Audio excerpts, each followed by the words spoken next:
ಎಷ್ಟೇ ನಂಬಿಕಸ್ಥರಾದ್ರೂ ಮನೆ ರಹಸ್ಯಗಳನ್ನ ಈ ಮೂವರಿಗೆ ಹೇಳ್ಬೇಡಿ. ಯಾರನ್ನು ಕುರುಡರಾಗಿ ನಂಬಿ ರಹಸ್ಯಗಳನ್ನ ಹೇಳ್ಬಾರ್ದು. ಮನೆಯಲ್ಲಿ ನಡೆಯುವ ಪ್ರತಿಯೊಂದು ವಿಷಯವನ್ನ ಹಂಚಿಕೊಳ್ಳಬಾರ್ದು. ಯಾಕಂದ್ರೆ ಕೆಲವರು ನಿಮ್ಮನ್ನ ಮೋಸ ಮಾಡಿ ಎಲ್ಲರಿಗೂ ಹೇಳುವ ಅಪಾಯ ಇದೆ.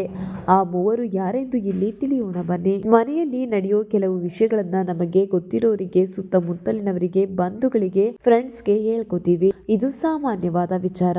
ಆದ್ರೆ ಕೆಲವರು ಮನೆಯಲ್ಲಿ ನಡೆಯೋ ಪ್ರತಿ ವಿಷಯ ರಹಸ್ಯಗಳನ್ನ ಹೇಳ್ಕೊಳ್ತಾರೆ. ಯಾಕಂದ್ರೆ ಅವರನ್ನ ಅವರು ತುಂಬಾನೇ ನಂಬಿರ್ತಾರೆ. ಇದರಿಂದ ನಿಮ್ಮ ಮನೆಯಲ್ಲಿ ನಡೆಯೋ ಪ್ರತಿ ಒಂದು ವಿಷಯ, ನಿಮ್ಮ ರಹಸ್ಯಗಳನ್ನ ಎಲ್ಲರ ಜೊತೆ ಹಂಚಿಕೊಳ್ಳೋದು ಒಳ್ಳೆಯದಲ್ಲ. ನಂಬಿಕಸ್ಥ ವ್ಯಕ್ತಿಗಳು ಅಂತ ಅಂದುಕೊಳ್ಳಬಹುದು. ಆದ್ರೆ ಅಷ್ಟೇ ನಂಬಿಕಸ್ಥ ವ್ಯಕ್ತಿಗಳಾದ್ರೂ ಕೆಲವೊಮ್ಮೆ ನಿಮ್ಮ ವಿರುದ್ಧ ತಿರುಗಿ ಬೀಳಬಹುದು. ಮುಖ್ಯವಾಗಿ 3 ಜನರ ಜೊತೆ ರಹಸ್ಯಗಳನ್ನ ಹೇಳ್ಕೊಳ್ಳೇಬಾರ್ದು. ಯಾಕಂದ್ರೆ ಅವರು ನಿಮ್ಮನ್ನ ಮೋಸ ಮಾಡಬಹುದು. ಇದರಿಂದ ನಿಮ್ಮ ಮನೆ ಪರಿಸ್ಥಿತಿ ಎಲ್ಲರಿಗೂ ಗೊತ್ತಾಗುತ್ತೆ. ಹಾಗೆ ನೀವು ಸಮಸ್ಯೆಗಳನ್ನ ಎದುರಿಸಬೇಕಾಗತ್ತೆ.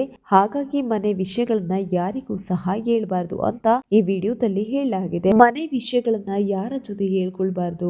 ಮನೆ ಕೆಲಸದವರು ಅಥವಾ ಮನೆ ಸಿಬ್ಬಂದಿ. ಮನೆ ಕೆಲಸದವರು ಒಂದು ಮನೆಯಲ್ಲಿ ಮಾತ್ರ ಅಲ್ಲ, 2-3 ಮನೆಗಳಲ್ಲಿ ಕೆಲಸ ಮಾಡ್ತಾರೆ. ನಿಮ್ಮ ಮನೆ ಪ್ರೈವಸಿ ವಿಷಯಗಳನ್ನ ಮನೆ ಕೆಲಸದವರು ಅಥವಾ ಮನೆ ಸಿಬ್ಬಂದಿ ಜೊತೆ ಹೇಳ್ಕೊಳ್ಳೇಬೇಡ. ಯಾಕಂದ್ರೆ ಅವರು ನಿಮ್ಮ ಮನೆಯಲ್ಲಿ ಕೆಲಸ ಮಾಡ್ತಾರೆ, ಆದ್ರೆ ನಿಮ್ಮ ವೈಯಕ್ತಿಕ ಜೀವನದ ಬಗ್ಗೆ ಅವರಿಗೆ ತಿಳ್ಕೊಳ್ಳೋ ಅರ್ಹತೆ ಇಲ್ಲವೇ ಇಲ್ಲ.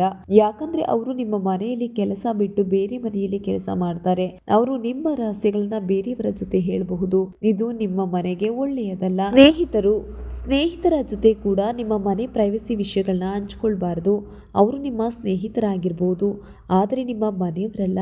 ಹಾಗಾಗಿ ಅವರಿಗೆ ನಿಮ್ಮ ಮನೆಯ ಬಗ್ಗೆ ಎಲ್ಲವೂ ತಿಳಿಯಬೇಕಾದ ಅವಶ್ಯಕತೆ ಇಲ್ಲ. ಯಾಕಂದ್ರೆ ಮನೆ ಪ್ರೈವಸಿ ನಿಮ್ಮ ಶಕ್ತಿಯನ್ನ ಬೇರೆಯವರ ಜೊತೆ ಹಂಚಿಕೊಂಡ್ರೆ ನೀವು ಬಲಹೀನರಾಗ್ತೀರಿ. ನೆನ್ಪಿಡಿ, ನೆರೆಯವರ ಜೊತೆ ನಿಮ್ಮ ಮನೆ ಪ್ರೈವಸಿ ವಿಷಯಗಳನ್ನ ನೆರೆಯವರ ಜೊತೆ ಹಂಚಿಕೊಳ್ಳಬೇಡಿ. ಯಾಕಂದ್ರೆ ನೆರೆಹೊರೆಯವರ ಜೊತೆ ಜಗಳ, ಭಿನ್ನಾಭಿಪ್ರಾಯಗಳು ಬಂದೇ ಬರ್ತಾನೆ ಇರುತ್ತೆ. ಅಂತ ಸಂದರ್ಭದಲ್ಲಿ ಅವರು ನಿಮ್ಮ ಮನೆ ರಹಸ್ಯಗಳನ್ನ ಬೇರೆಯವರ ಮುಂದೆ ಹೇಳಿಬಿಡ್ತಾರೆ. ಇದರಿಂದ ನೀವು ತುಂಬಾ ಭಯ ಪಡಬೇಕಾಗತ್ತೆ. ಹಾಗಾಗಿ ನಿಮ್ಮ ಮನೆ ಗೌಪ್ಯತೆಯನ್ನ ಕಾಪಾಡಿಕೊಳ್ಳಲು ನಿಮ್ಮ ಕುಟುಂಬದವರ ಜೊತೆಗೆ ವೈಯಕ್ತಿಕ ಜೀವನದ ಬಗ್ಗೆ ನೆರೆಹೊರೆಯವರ ಜೊತೆ ಹಂಚಿಕೊಳ್ಳಲೇಬೇಡಿ.